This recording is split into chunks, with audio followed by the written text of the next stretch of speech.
provide services as an alternate. So these things are being discussed. Some will have more realistic probabilities of being implemented, others may be more difficult, but every solution is being looked at.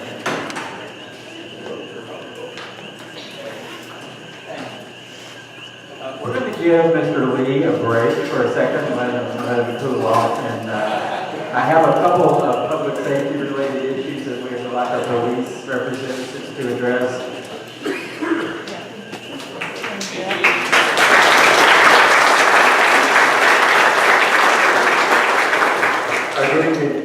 Maybe I can hit off some of these questions real fast with some general statements.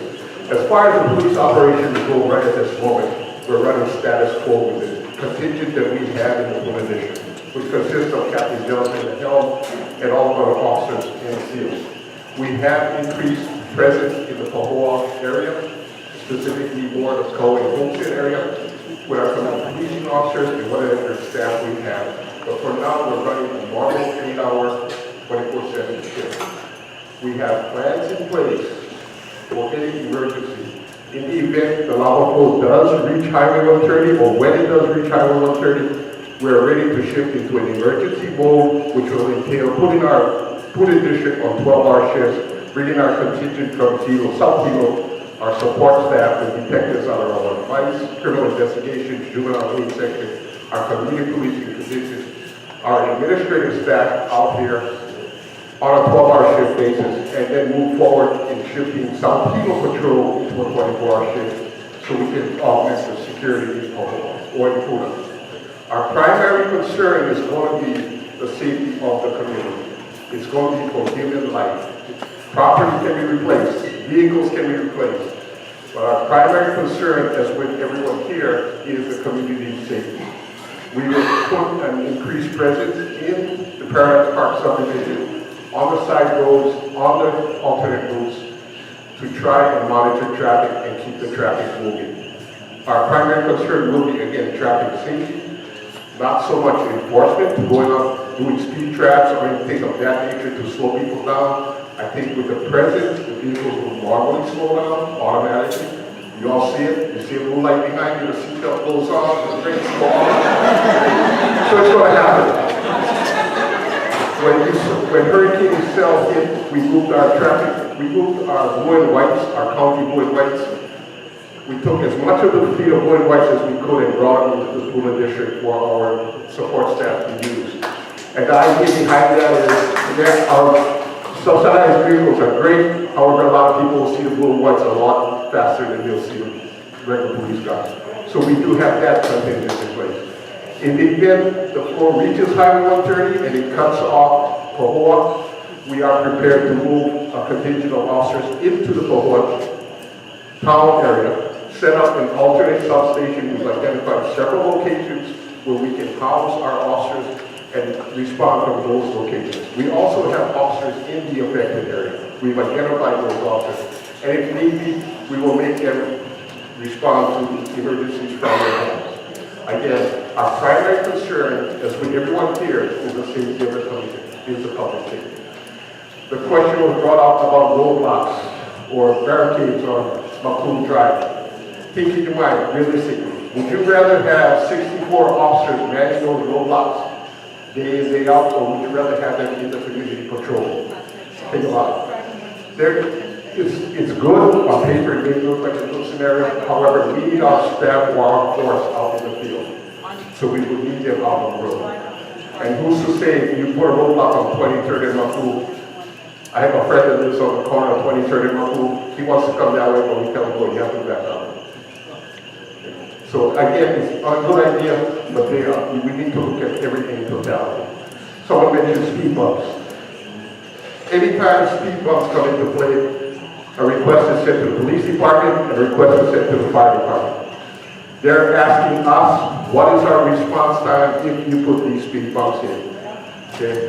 Realize, you put speed bumps in, you cut down the emergency response time for police, fire, medical. We have scenarios right now that I'm aware of in Kona where speed bumps were put in and now they're asking to be taken away because the medic units are delayed. So again, you have to look at everything in challenges.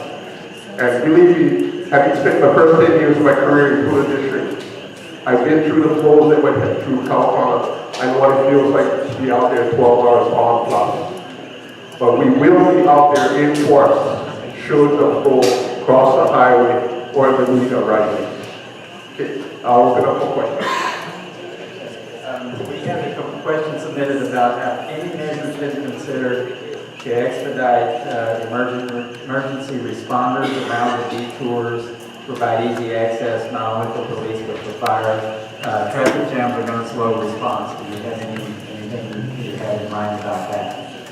Again, with an increased presence, we're looking at staging officers on the affected areas on both sides. So these officers will not be responding to the normal calls for service, a domestic barking dog or anything like that. Their specific duties will be to address the issues on the traffic flow. I don't think you can answer this question. It deals with first responders, but it has to do you anticipate problems with the width of the road in terms of people being able to pull over to let ambulances and police pass by? Because some of these emergency routes, 2 lanes, no shoulder.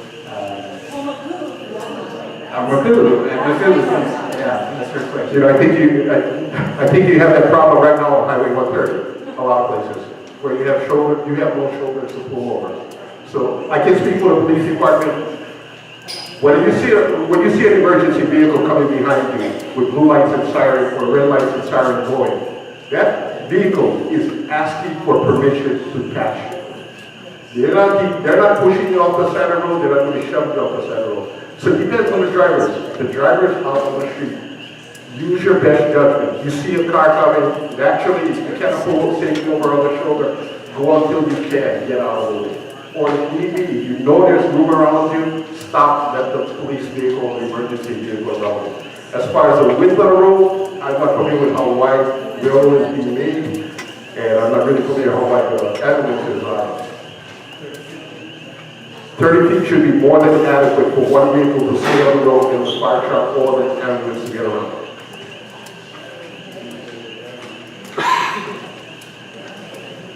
Thank you. That's really all we have for you guys. So, Thank you very much.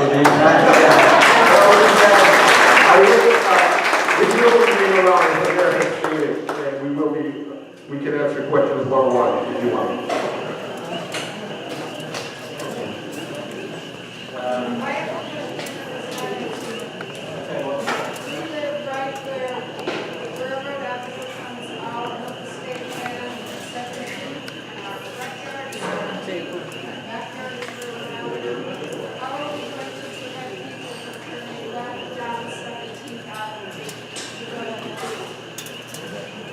That's not a police question, but the whole area around there is being looked at in terms of trying to remedy all these matters. And I know Mr. Lee has addressed some of it. This is another question about the railroad and 17th area, about some individual property owners being cut off because of the circulation. The way it goes through there at an angle, you have some odd-shaped lots and you have some people with real access. So is the access of the railroad or 17th? Can you see my engine actually? Where? Right here, this is the engine. Yes. The copper. This is a specific question to your lot. Thank you, Warren. That's generous. We have had a number of questions about a possible checkpoint or guard station to try to control some of the traffic flow from across the Pu'u. I just want to reiterate, this goes in hand with the barricades and some of the other things. This is a work in progress. We can't really answer those questions at this point because we don't know what personnel will be available or what have you. So I just want to be honest and say that your question relates to that. It's probably not going to get answered tonight, and I apologize for that.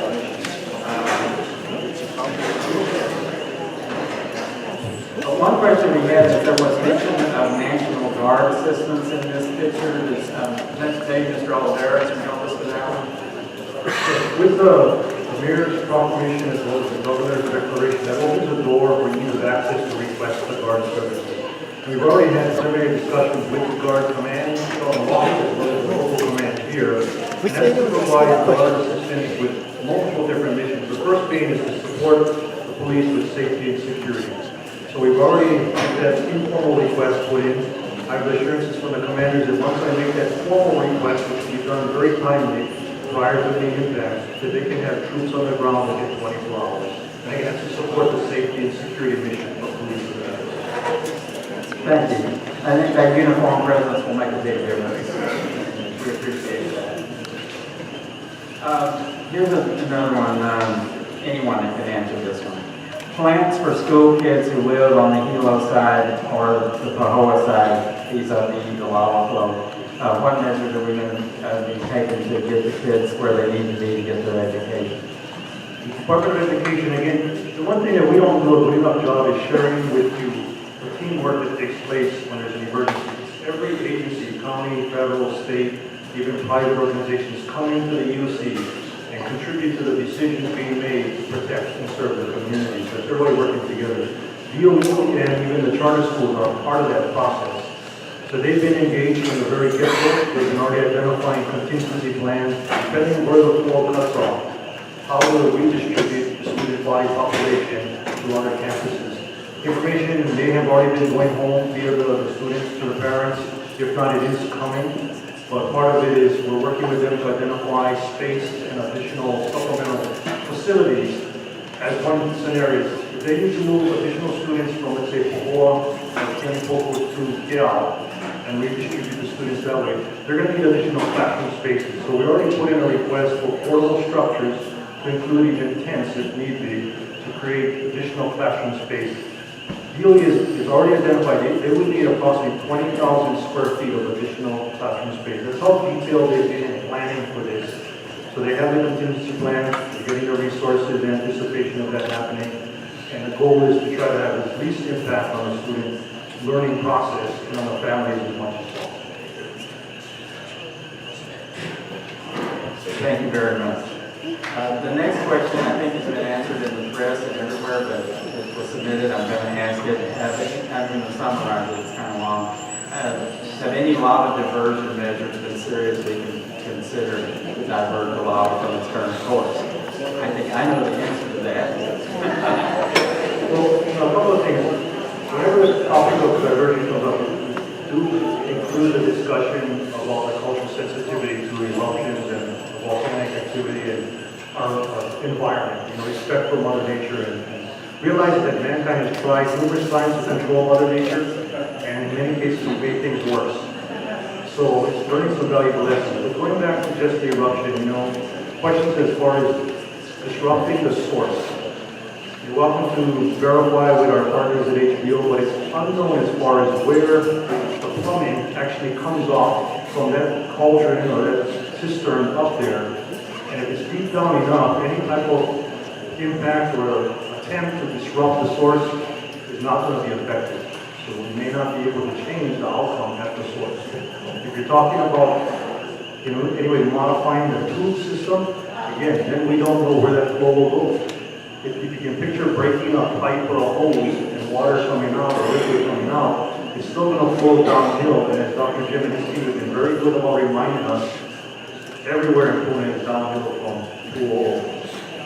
So again, it's understanding those, and as well as when you look at where the flow is moving, the direction and where it's at, any attempt to push it along in another direction means you're pushing it into somebody else's backyard.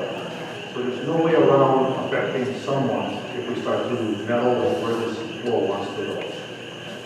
Thank you.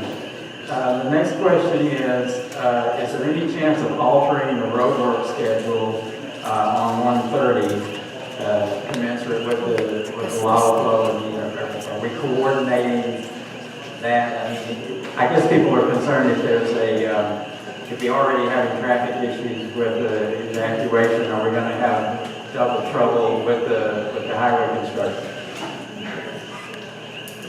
Again, the team players that are part of this plan includes state highways, which is managing that project. So they're very much aware of the impact of that construction and trying what they can to try to meet their timeline as well as try to expedite it as well. I